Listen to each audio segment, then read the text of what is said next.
Annie is the executive director of Greenpeace, and she's in the really true sense an inspiring speaker. And that's why I'm very glad that Annie said yes when we invited her. Annie, thank you very much, and over to you. Thank you so much. So it's great to talk to you. I'm sorry I could not be there in person. I have a teenage daughter who is only home for 1 more year, and so I really restrict my travel so I can be with her as much as possible. But after 1 year, I will come to everybody's meeting if you are talking about transformation. Otherwise, I am not interested. I do want to mention quickly this film that I made, The Story of Stuff. I hope a number of you have seen it. It's a 20-minute sort of animated film that looks at our economy. And I also wrote a book about it, also called The Story of Stuff. And the reason I wanted to mention it to you is that the book was translated into a lot of different languages. And it was translated into German. And I asked a German activist friend of mine to review the translation. And as he was doing so, he said, why don't we put more German specific information in this? So the German translation of The Story of Stuff is the only translation. There are about 30 translations around the world that has a lot of country specific stuff in it. So if you're interested, you might want to check it out and let me know what you think. He wrote all the editions in German, so I hope they're good. Tell me if they're not. So I was so excited to receive this invitation because it is rare to have a group of funders, or really anyone, talking about transformation, which is the most important thing that we can be talking about today. I heard you guys talked about it all day today, so I hope what I say matches what you said. Otherwise, it's going to be kind of embarrassing, but we'll see. When I think about transformation, I think about transformation as distinct from transactional work. And let me just tell you how I think of them, and I'll be curious in the questions and answers if this aligns with how you guys are talking about it. All of us are doing something to make the world better, whether we're working on girls' rights or helping refugees or fighting toxic pollution or saving forests or whatever it is we're doing. We're trying to do something to make the world better. And we do those activities within a system, a context around us. And that system has values and rules and paradigms and stories that we tell ourselves. You know, stories like you have to choose between a clean environment or jobs. You can't have both. Transactional work advances something good in the world without recognizing this broader system that we're in, and certainly without trying to change that system. And it's the transformational work that really tries to change that overriding system. And I want to tell you about how I learned about the distinctions. Is when I started being an environmental activist 25 years ago, I was really interested in waste. And I spent the first decade of my life working on waste and trying to find solutions to waste and fighting new landfills and fighting incinerators and promoting recycling and composting. And I was so interested in waste, and I read every single book on waste, and all of my friends wanted to talk. It was great for us. But I realized as I was trying to reduce the amount of waste in the world, I kept hitting up against an overall system that is designed to create more waste. And so I started to realize that without changing, without transforming that overall system designed to produce waste, I was going to be cleaning up waste forever. So I started to learn about systems. And I read this article that really influenced my thinking that I tell everybody to read, and I myself read it every year. It's written by Donella Meadows, who is a great systems thinker, and it's called Places to Intervene in a System. And you can look it up on the internet. Donella Meadows came up with a list of 12 ways you can intervene in a system. And at the top of the list are ways to intervene in a system that don't really change the system. But as you go down the list, you come up with interventions that have more ability to transform the system. So in the world of waste, which was all that I was thinking about back then, at the top of the list are things like make products out of recyclable material, reduce packaging, set up composting bins.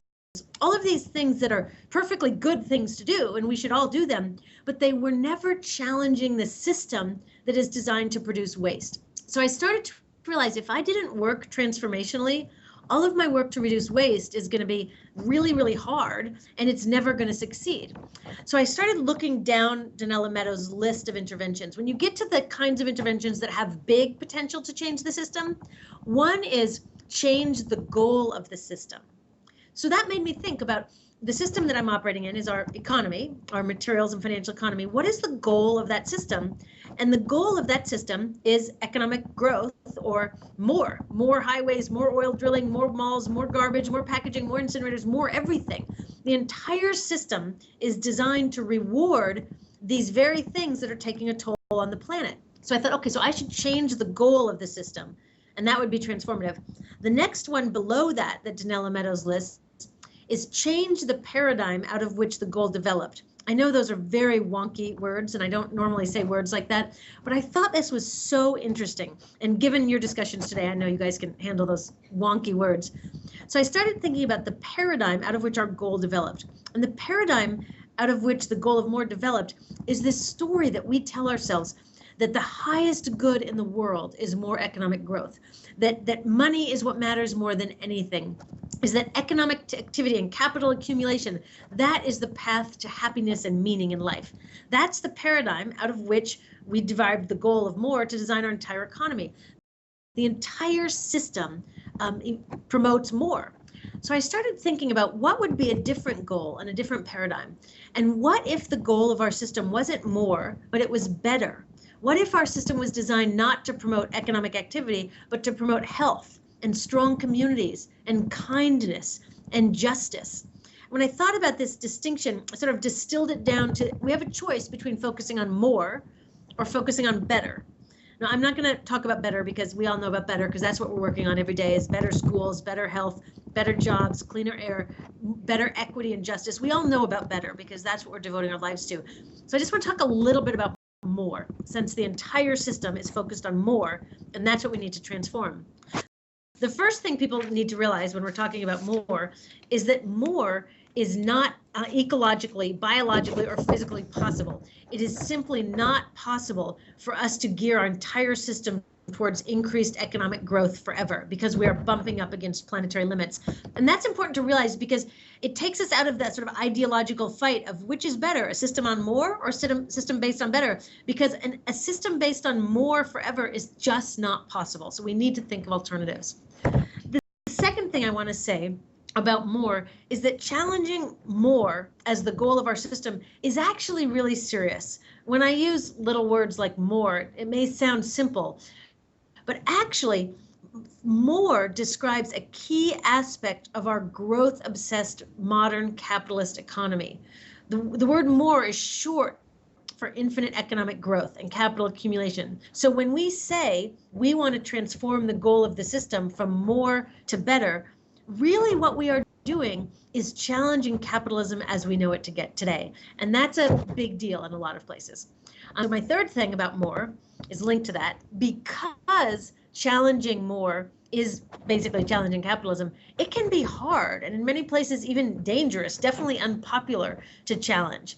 As I moved from promoting recycling to actually saying, actually what we have to do is transform our growth-obsessed, toxic-laden, corporate-controlled capitalist economy, I got less popular with a lot of people. That's a less socially appropriate kind of change to be asking for than telling people to recycle. So I learned a little technique to begin to introduce people to start to question our economy's focus on more. And that's more of what? Like, some people are so committed to more, which is understandable because our entire system is based on this story. But ask people, more of what? The way that our current system measures our progress is just by measuring economic activity with no distinction between more of things that harm the planet and more of things that help it. So more schools or more jails, more curing cancer or more causing cancer, more drilling in the Arctic or more renewable energy. It's a good way to get people to start to be open to questioning this obsession with more, realizing we have to transform it, is start asking people more of what. The fourth thing out of 5 that I wanted to say about more is that the way that our system right now focuses on more and on economic growth, it actually undermines the work that we need to do around equity. And the reason is that right now, a lot of people actually do need more. 1/6 of humanity now, 1 billion people, go to bed every single night chronically hungry.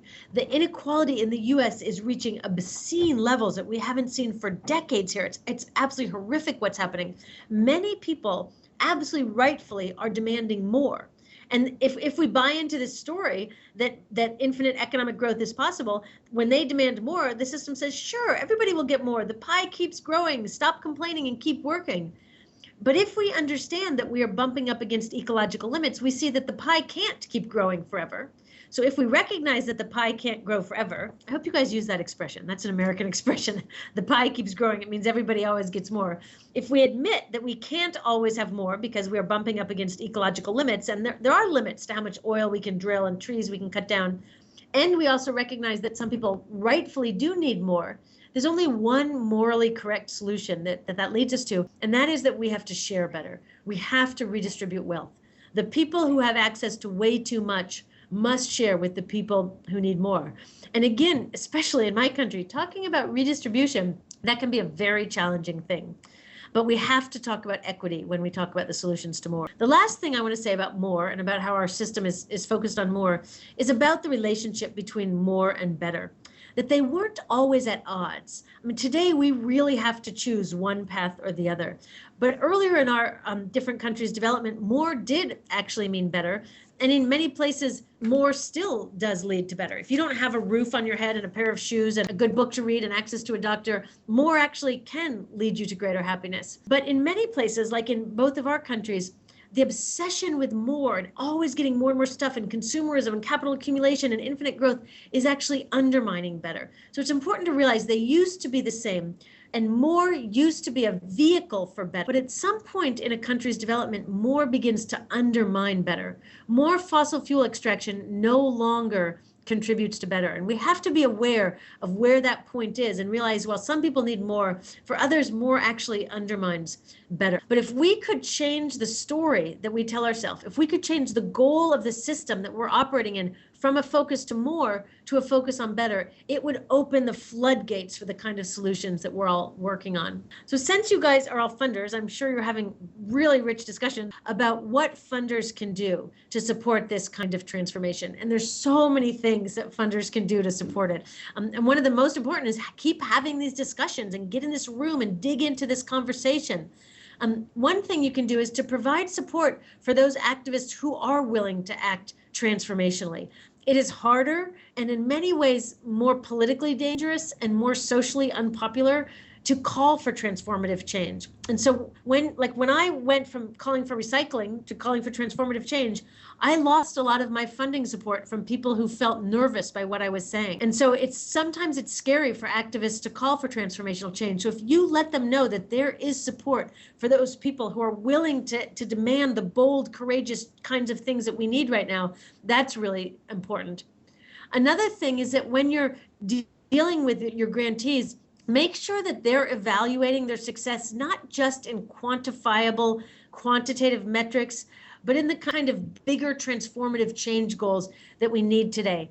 I don't know if it's true for you guys, probably not, but here in the US, our funders want to know all this tiny little data about how many people we reached and all these numbers. And I'm less interested in how many people signed our petitions and more interested in how many people did we inspire to join a movement for the kind of bold, courageous, transformative change. That's more important, but it's also harder to measure. Another thing that I think funders can do is fund transitional campaigns. It's easy to plan and fund transactional campaigns because they're simple transactional asks that are easy to communicate and do. It's harder to fund transformational campaigns. Like when someone comes to me as the head of Greenpeace and says, what should I do? I don't want to say recycle, which would be a nice transactional thing, but it's hard for me to say, go transform the global economy to be sustainable and just. There's got to be something in between there. And that's where the transitional campaigns come in and the transitional work. Transitional work is really important because it is the bridge between the transactional work that provides people an easy entree and the transformational work that we actually have to do if we're going to figure out how to live on this planet. So look for those transitional campaigns that offer a transactional engagement opportunity, but raise the deeper systemic issues that we've got to be talking about.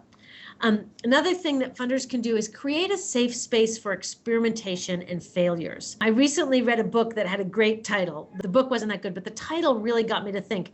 The title was What Got You Here Won't Get You There. And I thought about the environmental movement, because what the environmental movement has done over the last 50 years is good work, and the world is a better place for it.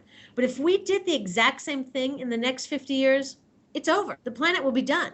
it simply won't work. So we need a different kind of working. We need a different kind of movement building, a different kind of analysis. And that's hard to figure out. And we will make mistakes. If activists don't feel safe being able to make mistakes, we will never learn. So funders that support the hard transformational work, you can support us doing it by saying, we understand you need to experiment and make mistakes and allow failures.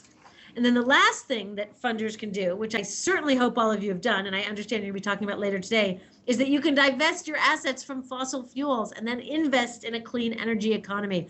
Divest, invest is so important because it shows that you're walking the talk. And also you can't have 90% of your assets support the system we need to transform and then 10% try to transform it. You guys got to be all in with the activists like you are. Divest from fossil fuels, help to shift the entire market into a clean energy. So that's the other thing you guys can do is divest, invest, which I hope everyone did. If I could see you, I would ask you to raise your hands if you did it, but I can't see you. So I'm just going to hope you've all divested, invested, or if you haven't yet, that you will do it after this conference, because I understand you're going to have sessions on it.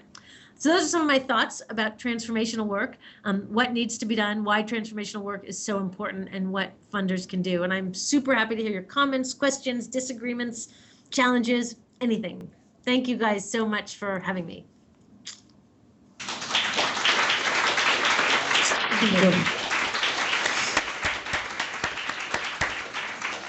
My name is Karl Fechner. I am a filmmaker. I make a documentary. That's where I just came here from with the name. And the topic more, we would like to attract more and more people, more audiences. In parts, I'm unsure if it is said. It's possible that if I want to change the system as a whole, because many have done that before, many have tried, and it's a long way.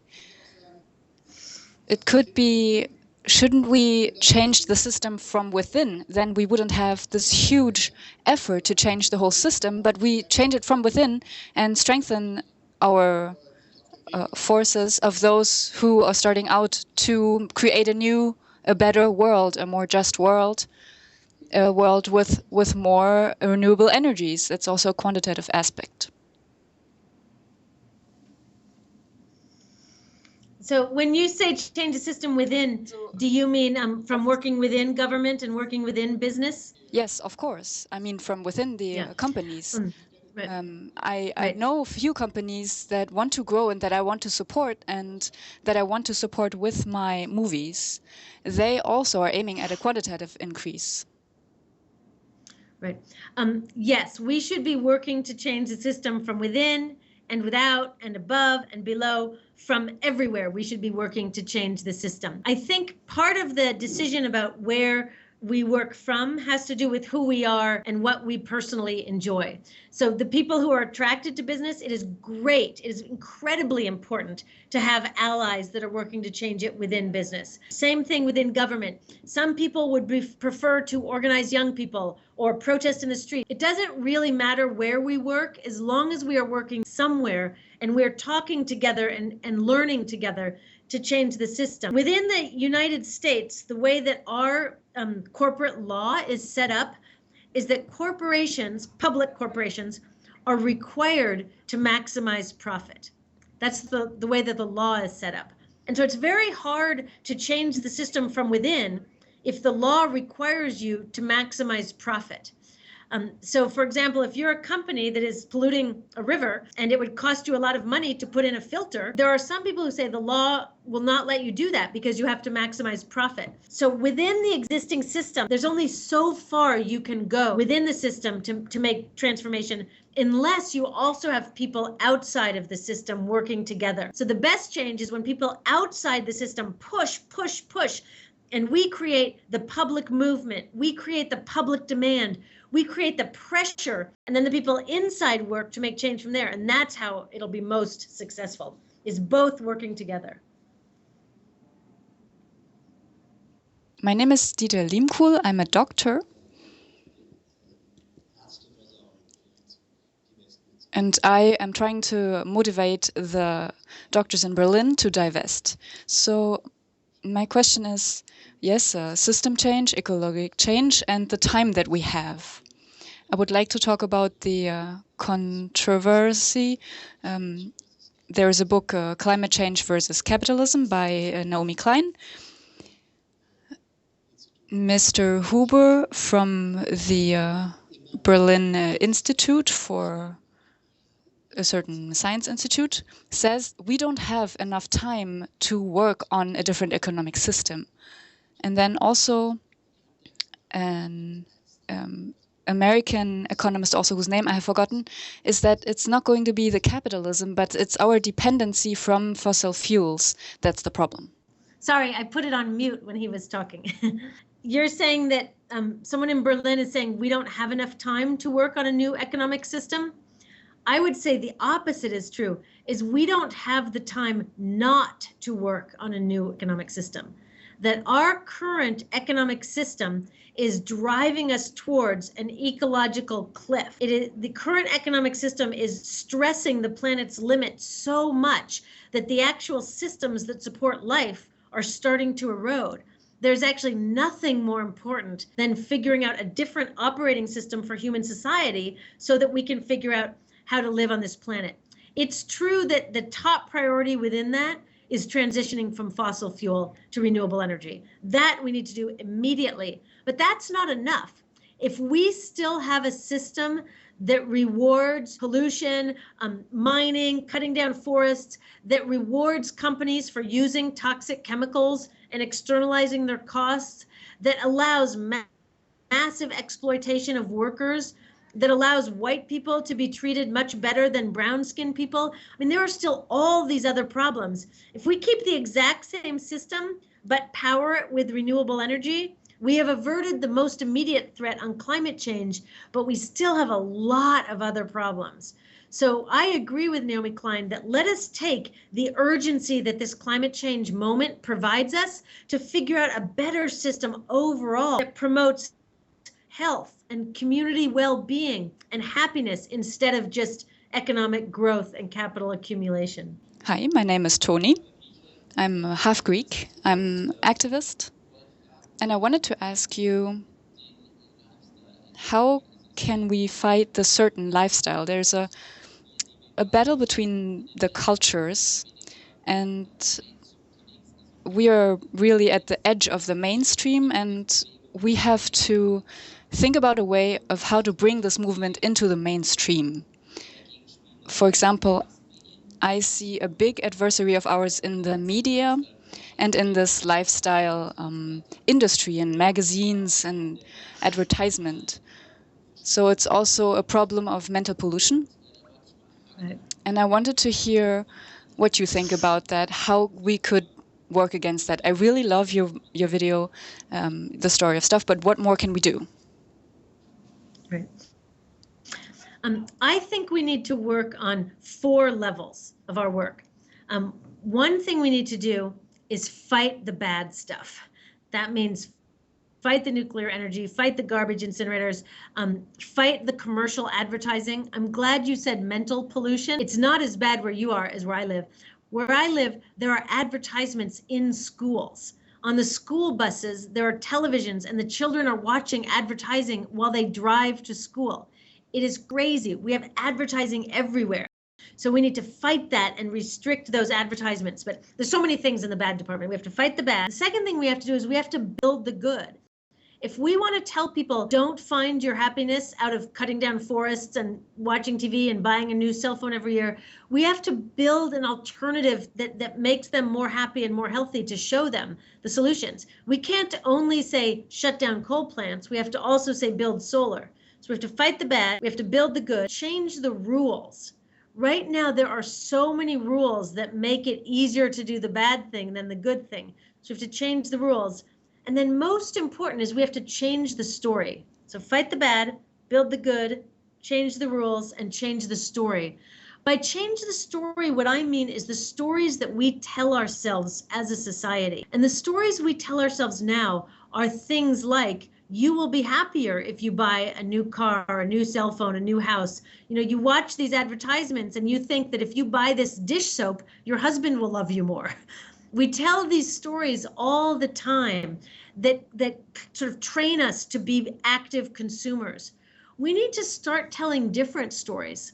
We need to say that really the real source of happiness is not a new cell phone or a new pair of boots or a new car. The real source of happiness is health and good social relationships and strong communities. And that's not just me being from California talking. That's what the science shows. If you look at what really makes people happy, if they already have enough, if they don't have food and a house, then more stuff does make them happy. But if you have your basic needs met, the things that contribute most to happiness are leisure time with friends and family, having a sense of purpose or meaning in your life, and working together with others towards shared goals.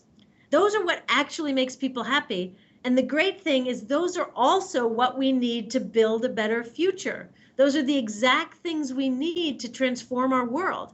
And so if we can tell that story instead, we can say, instead of working another job and buying a bigger house, you will be more happy if you join a local group and work to clean up the river or transform the economy or whatever it is that excites you. That story is not getting out. So that's the story that we need to tell and have that be the dominant paradigm. One of my friends says something I love. I hope it sounds as good in German. He says, we're all better off when we're all better off. That's not the main story in the United States. But if we believed that, if that was our main story, then we would have such a better society. I want to hear what you got about transformation today, too. I'd like to ask one question. You talked about transactional and transformative campaigns. And you also mentioned some examples of the transactional part. What's a great example or an inspiring transformative campaign in your view? Great. Because the examples from the transactional, I got those, but from the, what is a great transformative campaign? So the state of Maryland, which is one of our states in the US, right next to Washington, D.C., they just adopted a statewide policy to use a new metric when they're evaluating how they're doing as a state. They used to only use the economic activity, the GDP for the state, the gross domestic product. They used to only look at how much money changed hands to see how the state was doing. Now they look at how clean is the water, how healthy are the people, how many of the kids can read. They use this thing called the genuine progress indicator that is a broader set of things you look at to determine how you're doing. That's really powerful because that means that decision makers have to think about, will this decision make the air cleaner or dirtier? They used to only have to think about, will this decision help businesses? Likewise, the city of Seattle passed a really cool rule that the city council, when they are making decisions, one of the things they have to think about is, how will this decision affect people's happiness? That's transformative, to think about people's happiness when you're deciding if you should build a new subway or a new super freeway. Usually they don't think about which is going to make people happy, riding a subway or sitting in a traffic jam. So I think those things are transformational. There's more. There's another one. What about the rights of nature movement? I'm very interested in this idea that when we're thinking about rights, that actually trees and rivers and forests, that they have rights too. If we can establish that in law, which more and more places are now doing, that also could be really transformative. It's not just the property owner that has rights, but the forest and the animals who live there. I think the rights of nature movement is very interesting. You want more, or is that enough?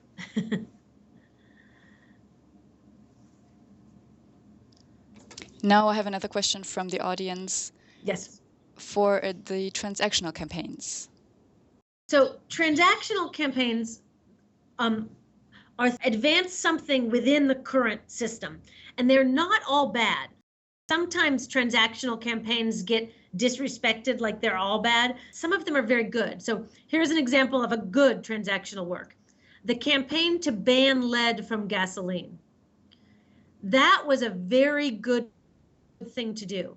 And when lead was in gasoline, it got out in where urban areas, and millions of children have lower IQs because of it. So banning lead in gasoline was a transactional thing. It advanced something without talking about the broader system, but it was a very good thing to do. Other transactional campaigns I think, are bad because they reinforce the fundamental logic of the system that we need to transform. So here's a transactional campaign that drives me crazy. In the United States, there is a program that wants to encourage recycling. And if you recycle in this program, the truck comes and picks up your recycling bin and sees how heavy it is. The more things you have in there, you get points, you get rewarded. So if you buy a lot of plastic water bottles and drink them and put the plastic in the bin, you get rewarded. So you're getting rewarded for making garbage. But you know what's even worse? You know what you get rewarded with? Coupons to go shopping. So that is it. And they think they're doing the right thing. I have had so many arguments with them. They said, we are encouraging people to recycle. I said, yes, you're encouraging people to consume more. And then you are teaching them that a reward is to go consume even more. So that's a transactional campaign that reinforces the fundamental problem with the system. My name is Dieter Paulman. There's something that you mentioned that was new to me. You said that we should have the courage to make mistakes, especially as founders. I often experience that as a little bit difficult here. We have now been active for 50 years, and I think we're kind of in a trap of being successful. And what you're saying is that we need to have the courage to make mistakes. That is something that will be important, to have more courage. That's just what I wanted to comment. But do you have any examples?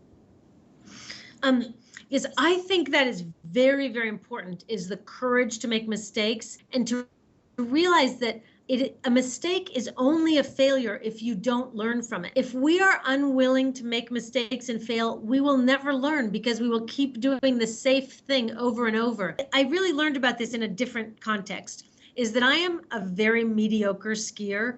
I'm not a good skier at all, but I can ski the entire day without falling down. And so I decided I should take another skiing lesson because I'm not a very good skier. And the skiing instructor told me, I want you to fall down 10 times today. And I said, no, I can ski all day without falling down. And she said, yeah, but you're not a good skier. She said, if you are not willing to fall down, you will never get better. And as soon as I was willing to fall down, my skiing got so much better. And I started to think about that for activists. If we are not willing to make mistakes, we are stuck in this zone of mediocre work that we know that we can do well, and we cannot try new things. There's a term that's very popular in California that we say we want to fail forward. It means fail by trying something new and learn from it. And I also say fail quickly and fail cheaply if you can. But the most important thing is to learn from failing. So I think cultivating a culture of experimentation and failing. Think about medicine or engineering. If they could not try something that might not work, we would still be riding horse and buggies and using leeches for our medicine. Okay, and discussion. Thank you so much. I learned something new as well, that you're a great skier. No, I learned many things, thank you so much for talking to us, to take the time out of your busy day. I'm sure just before Paris, probably all hands on deck at the moment in Greenpeace. And will you be in Paris? I will not be in Paris because there's a lot of Greenpeacers there already. There's enough of us. Okay. I will be protesting here at home. Okay, super. Then enjoy the rest. Thank you. Thank you very much to talk to you.